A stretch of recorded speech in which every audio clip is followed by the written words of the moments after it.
Hey guys, welcome to my channel. Today I am super excited to share my mid-year homeschool update. In my last video, I did a huge haul of some curriculum changes that we have made. So definitely check out that video if you haven't seen it already. But in this video, I wanted to go through each of my kids' curriculum, what we have been using throughout the year, what we switched to, if we did switch, what we stuck with, how we have felt about it. If you are new here, I have 4 kids.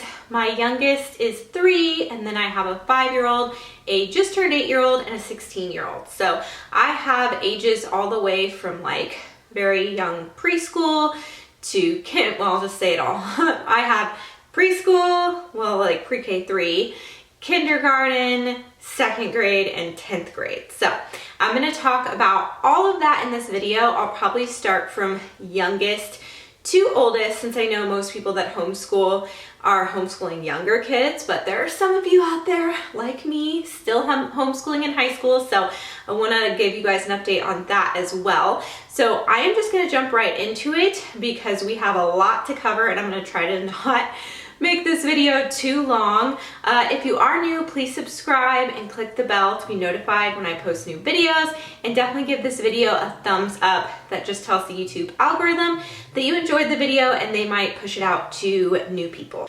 Okay, so I'm gonna start with my 3-year-old, my preschooler. She started the year at 3. She turned 3 in September. So she's pretty young to be doing any type of schooling, in my opinion. Now, everyone has very strong opinions on either end of the spectrum with that, but I just do what I feel is right for each of my individual kids. That's how I handle it. She wants to do school. She begs to do school. I think it's because, or I know it's because she sees her older brothers doing it, and she's not about to be left out. I do also spend like one-on-one time with my kids when I'm doing school with them, and I think that she sees that and she wants her one-on-one time. So, you know, it's like, why not? So we have done some school, and honestly, she has been like ready for it. Like, she has really surprised me. She's my only girl. I have 3 other boys. So I don't know if it's a girl thing or if it's just her personality, but she like learns things super quickly. So I tried to grab some of the stuff that we have to show you guys. So her main thing is this. This is her curriculum, basically. Flashcards with the capital and lowercase letter that I just wrote myself on like larger type of postcards. And then this is out of batteries, but buzzers. I bought like a buzzer game from Target that had like 4 of these. I need to replace the battery. Right now she just goes beep and pretends. But she absolutely loves when I hold up the card, she tells me the sound, and then she boop, presses the buzzer. She just thinks that's the most fun thing ever. So she knows every single sound for the most part. And there's a couple letters she forgets sometimes, but she knows basically every single sound. She knows some of the letter names just because she's like picked them up through watching. She also, sometimes in the car, we have the DVD for the Leapfrog video. It's like a little movie where they go through all of the letters and their sounds. It's such a good video. All 3 of my younger kids have watched that, and it really does help with learning the letter names and sounds. So from that, she kind of knows the letter names, and then also she'll sit in with my 5-year-old who's in kindergarten. So that's basically her school. Oh, we also do puzzles. So back there, I have an alphabet puzzle, I have a shapes puzzle, and I have a numbers puzzle. So we'll just do that to help her learn her numbers. And then I also have always done this with my kids. So I'm not going to go into everything we do. I can probably do a whole video about that, and I think I have. But we'll go through like numbers and letters all together, sing the alphabet, all of that. But anyway, so she's mostly just kind of getting her schooling through being around her brothers, like when I'm reading aloud to them and stuff. But this is like her main thing that she does that she loves, and her puzzles. Okay, so now moving on to my kindergartner.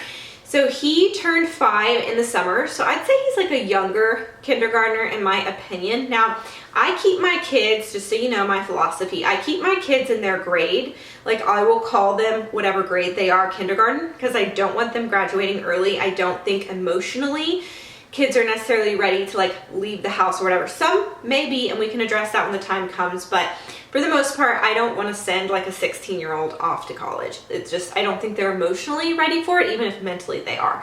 So, but I will do a higher level or lower level curriculum based on their needs, but I just keep them in that grade.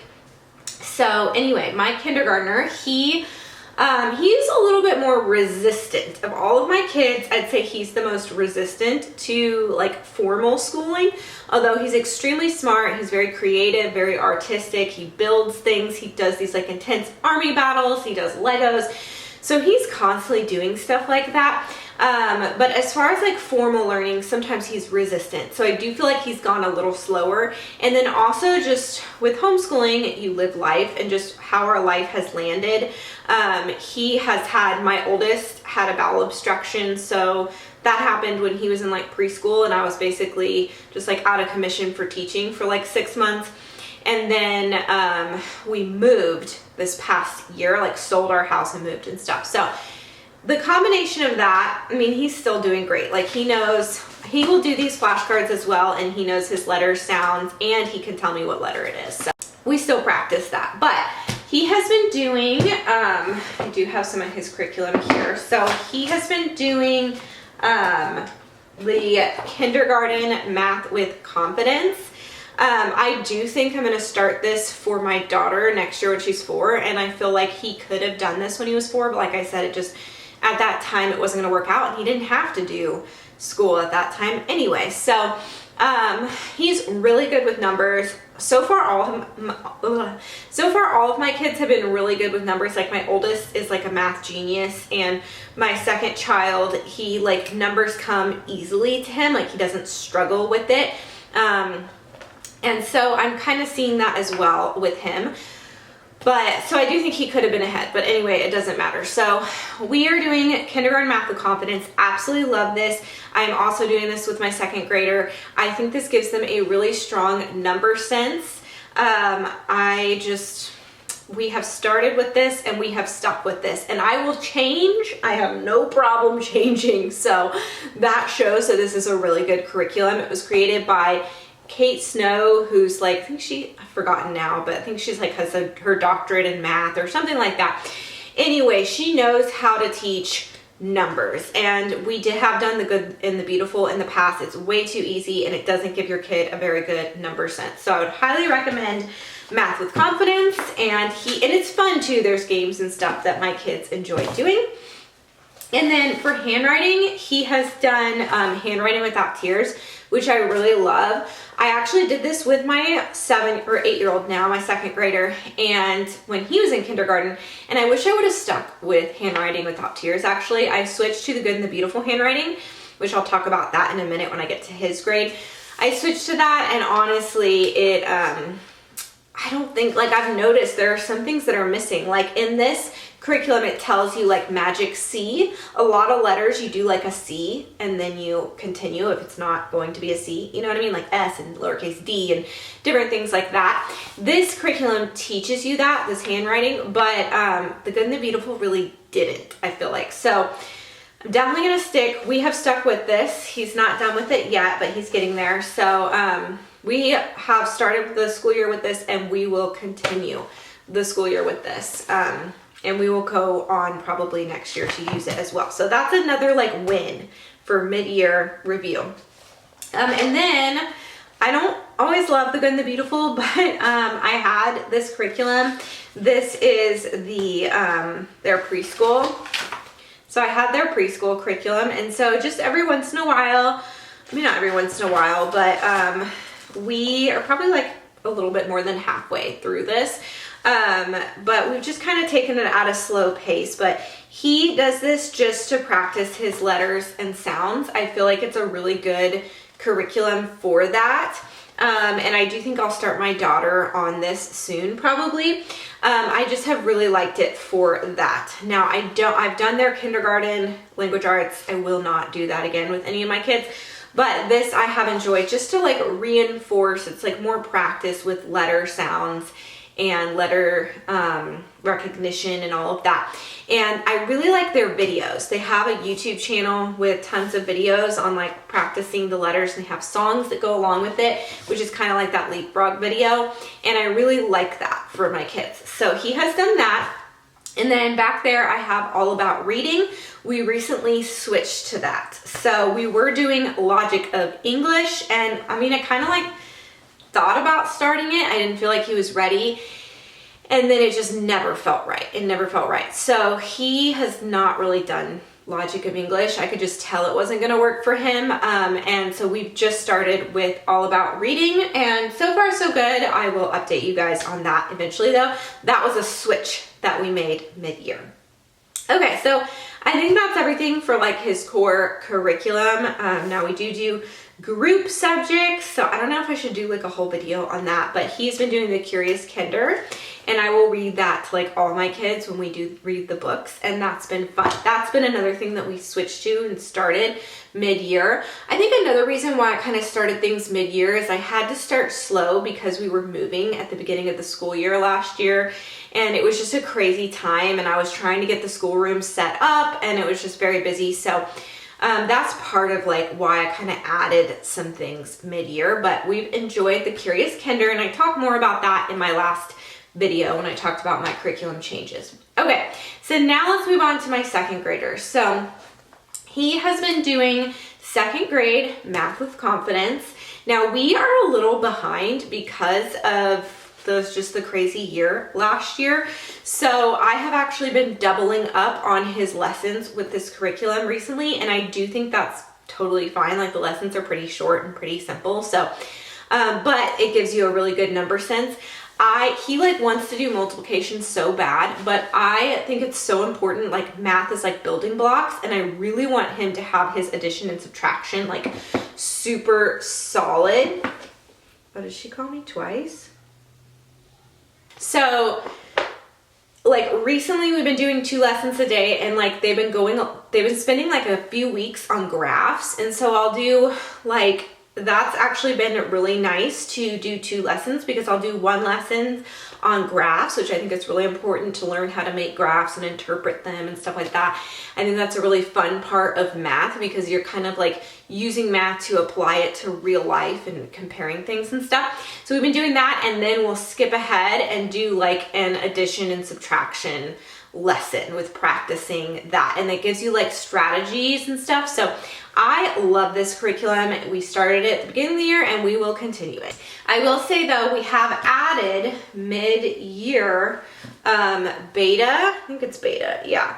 I recently bought this. So this wasn't even in my haul, but I recently bought this just for extra practice. This is Math-U-See. I absolutely love Math-U-See. I've used it with my oldest in the past. I think it's a really strong curriculum. I think it's a little bit more boring, to be honest. Like it doesn't have the games and stuff that Math with Confidence has. So that's why I like Math with Confidence so much, is it's really solid in giving them a good number sense, but then it also has like fun games and everything. This is just like straight up like how you do math, and it just builds on itself. But this is really good practice for him. So we have added that in for practice. Another thing we added in, because we were doing Logic of English, and honestly, like some of it I liked, some of it I didn't. So I'll do a whole review on Logic of English, because for him, we did use a decent amount of it, but then have stopped and switched to All About Reading, which I talked about in my last video. So he has been doing All About Reading. That's been going well. That's just recent, change, but has been going really well for him. Like even better than I would say. He's doing All About Reading level 3. That's going even better than my kindergartner who's doing level 1, which gives me hope, because it's like, I like having that upper level to be like, okay, this is what it's building up to. This is why we're doing certain things in level 1 to build up to level 3. So it keeps me like going with the curriculum with my kindergartner in level 1. So we've been really enjoying level 3. I also love that it's just straightforward. It's just all about reading. It's just reading. And so we don't have to, like with The Good and the Beautiful or with Logic of English, it's like a bunch of other stuff. And then you're kind of trapped doing that, or at least I feel that way. And so then there are so many other things I want to be doing and other curriculum I want to try. And so I really like that it just focuses on reading. So that's his reading that we've been doing. There's another thing we're doing with reading as well. I also really like the book that he's like practicing reading. I don't know if that's the right one, but that has been good practice for him. And the stories are fun. He'll actually read it to me and his younger siblings. And that's a fun thing. It's not every lesson you have to read. So when he does, he reads it to his younger siblings. Another thing we switched to, I talked about this in my haul, is spelling UC. I obviously like math UC. Spelling UC is like one of my favorite curriculum now. Like I absolutely love this curriculum. This has been so good for him. It's good for him to practice handwriting, cause they do like copy work and then we do dictation. And so sometimes he doesn't know how to write a certain letter. Obviously when he's doing copy work, he sees the letter, so it helps him learn it. But when he's doing dictation, he doesn't see the letter. And so then it helps me know, oh, what letters do you not actually know how to write? Because he's doing a lot of writing with the dictation. That has been so good and has what made me realize that the Good and the Beautiful handwriting is probably not teaching him enough, and that we probably need to do like handwriting without tears or another handwriting curriculum next year. Well, which his handwriting, the Good and the Beautiful, he's actually already finished it too. So I'm debating whether I want to buy him another handwriting. I don't think I'm going to, because I'm trying to not buy more stuff because I've been buying and buying so much, and he has this. So I think we're just going to continue with this to practice his handwriting. And then we'll get like a new handwriting for 3rd grade when we start that. So absolutely love this. I could do a whole review on this, but I'm trying not to keep this video too long. So we are loving this. He loves it too. I think it's his favorite thing to do. What else is he doing? I don't think I brought all his curriculum with me. Sunlight.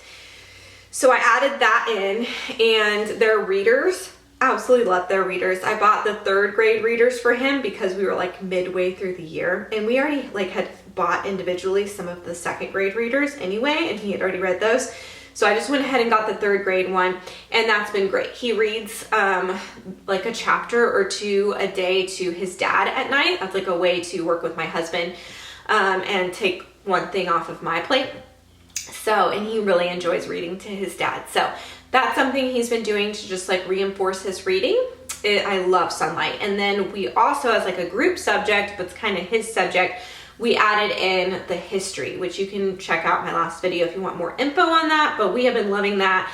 We just finished Miss Piggle Wiggle, and we've started another book, and it's so good. So good. And all my kids actually listen to that. Even my youngest. She doesn't really know what's happening. She's only 3, but my 5 and just turned 8-year-old do and love it. So I think that's it for him as far as core subjects go. So now I'll move on to my high schooler. So he's in 10th grade. He has been a guinea pig in more ways than one. Unfortunately, when you're the oldest kid, you tend to be the guinea pig, and it's just kind of how life goes because your parents are just figuring things out. So I've changed a lot of things for him. One thing we have stuck with, so that I'll mention first, is Shorman Math online. Love that. He did it last year. He did Algebra 1 with a half credit of geometry. Why I picked that curriculum is because when he got sick and had a bowel obstruction, he lost basically a whole school year. It was like during the school year that he got very sick. So he basically lost almost a whole school year.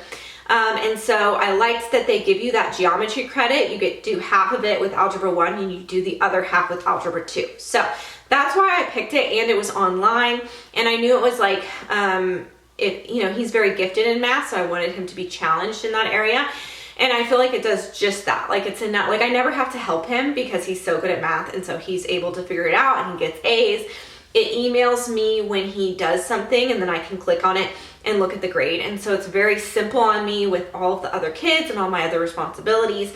I need something simple for my 16-year-old, and that is Shorman Math. We will definitely be sticking with it. We love that. And we started that at the beginning of the year. Now, for his science, we did switch. So I can't even remember what we were doing at the beginning of the year, but what were we doing? Honestly, I can't remember, and I don't want to waste time. But we switched to Shoreman. So since I was loving Shoreman Math, I realized they had science online. I didn't even know that, I don't think, at first. And so we switched to their chemistry, and that has been amazing as well because I get the emails and I can check his grades and everything, and he does it all himself. And the labs, you can just watch the videos for the labs instead of doing the physical lab yourself. And honestly, with all our little kids and just time constraints, it doesn't really make sense for him to like do a lab at home. But I like him to get like experience and exposure to labs.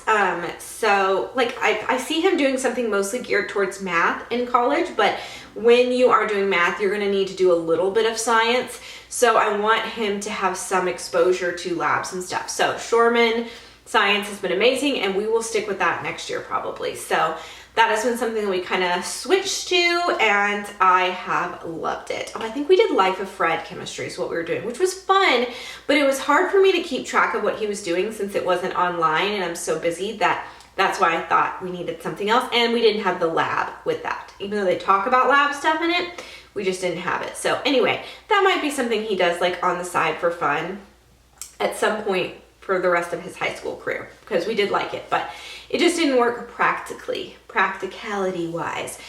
And then for English, so honestly for English, I was very confused. Last year he did Sunlight, History, Bible, Literature, and he did their language arts, and it was just a disaster. It was too much. All of the books, I loved the books. I loved Sunlight, but with all my little kids, it was just too much. And he's not, I think it depends on the personality. At the end of the day, your child, especially at 16, it's a lot of their education is in their hands, even if they were in public school. You know, you obviously need to buy them the curriculum and all of that, but how motivated they are is in their hands. And he just was not motivated enough to do all the reading he needed to do. It was causing friction between us because he wasn't doing certain readings that he was supposed to do, and he was getting behind, and it was just, and then he didn't want to do the writing and language arts.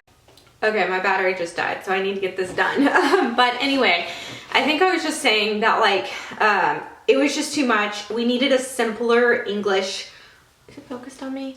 A simpler English writing program. Focus on me, camera, not the background. And so we ended up finding EIW, not to be confused with IEW. And it has been amazing because it's online, which is another perk. And it's just simple. Like you just do a little bit. It's English and it's literature. And you just do like a little bit each day. Like he just works on like sentences, and they're like really breaking down sentences. And I actually got him the 11th grade level since I switched like mid-year with this. And I figure he'll just stop once he's done with like his math and chemistry. He'll just stop for the summer and then start it back up for his 11th grade year.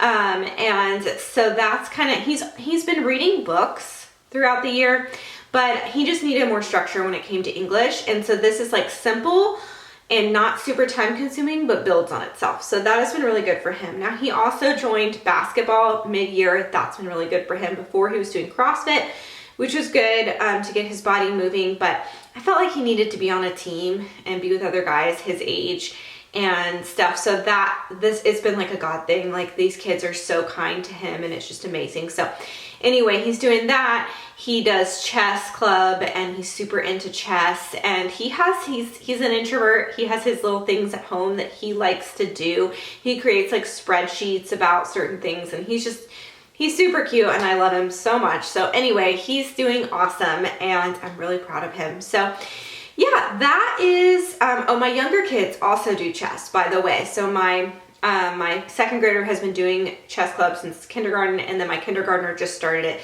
I started him mid-year because, you know, he's my kid that's like a little bit more wild, a little bit more resistant to things, but he probably could have started at the beginning of the kindergarten year because he's amazed me. Like he's so calm, and he listens. They do 2 matches where they play someone, and then in the middle they have like a class, and he sits and listens the whole time, and he does the entire chess match. Like it's just amazing to me. So that has been really great.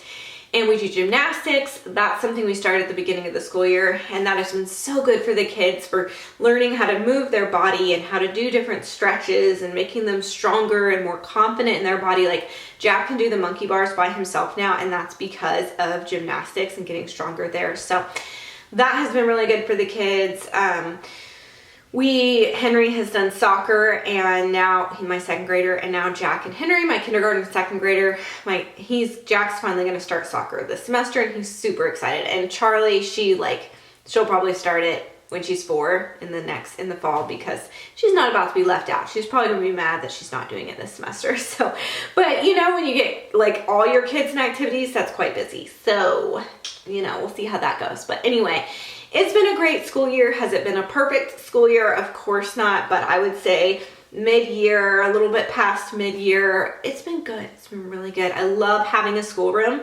That has been an amazing part of this year, is getting my schoolroom set up. I'm still not done. Like, we need to paint, we need to hang these paintings I have. Like, I've got more organization I want to do. So the longer we live here and the more we get settled, just the better it's going to be. But people say you don't need a schoolroom, and you don't. We didn't have one before, really. But man, I love having it, especially if you're like a curriculum junkie and you really love teaching your kids and you love curriculum and all of that. It just helps having a room, but you don't have to. You don't have to. Most people don't, I don't think, but I personally have loved having a schoolroom. So, okay, that's it for today, guys. Thank you so much for watching. If you enjoyed this video, don't forget to give it a thumbs up, and I'll see you next time. Bye.